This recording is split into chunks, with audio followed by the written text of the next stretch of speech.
Okay, I am going to refute our opponent. And I'm going to start off by talking that he's saying that illegal means that they can still get guns. And of course they can, but we want to make it harder for them to get guns. We want to make sure that these criminals can't access guns without being punished for it if they get caught. We have to make these punishments harder, we have to make them stricter, and we have to make sure that they're being enforced.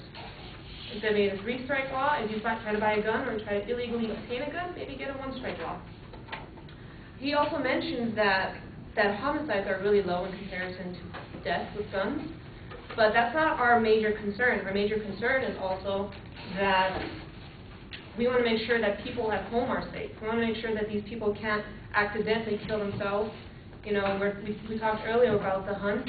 The guy who tried to kill a deer, yet killed a man.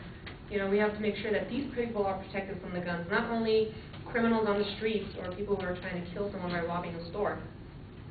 We also want to protect the children. CBS News reported a story about a 4-year-old boy who fired a shot that killed his 3-year-old. A loaded, unguarded gun was behind a tragedy in Indianapolis.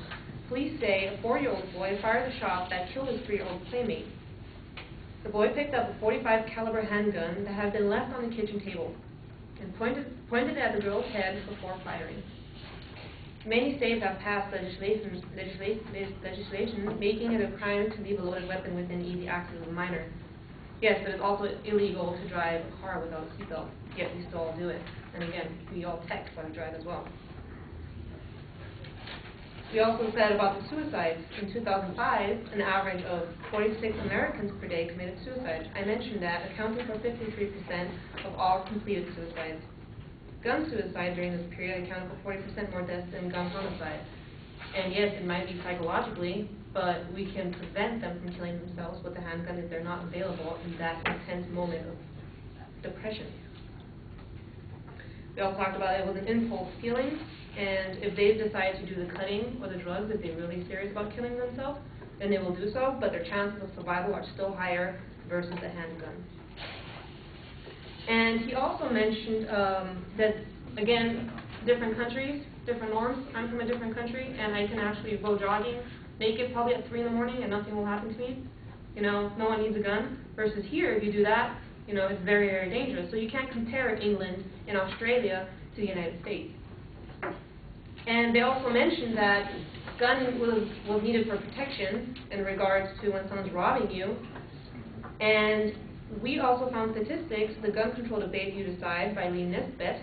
Lee Nesbitt also stated a study of robberies in 8 American cities suggesting that only 3.5% of victimization is the person has the opportunity to use a weapon for self-defense. And again, data indicates that the weapon is more likely to be stolen than used.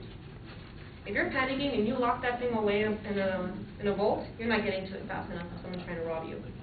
You would rather just stand there, say, I'm sorry, I give up, take whatever you need, versus fighting them. If you're pointing at a gun at someone and they're pointing at a gun at you, someone's going to fire. Versus raising your hands and saying, take what you want, just don't try to be a hero and let them go. The gun will be stolen by a burglar and then used most likely on someone else. So now we have 2 guns in the hands of a burglar versus 1. And so therefore I hope we persuaded you guys to agree to ban assault weapons in private possessions. Thank you.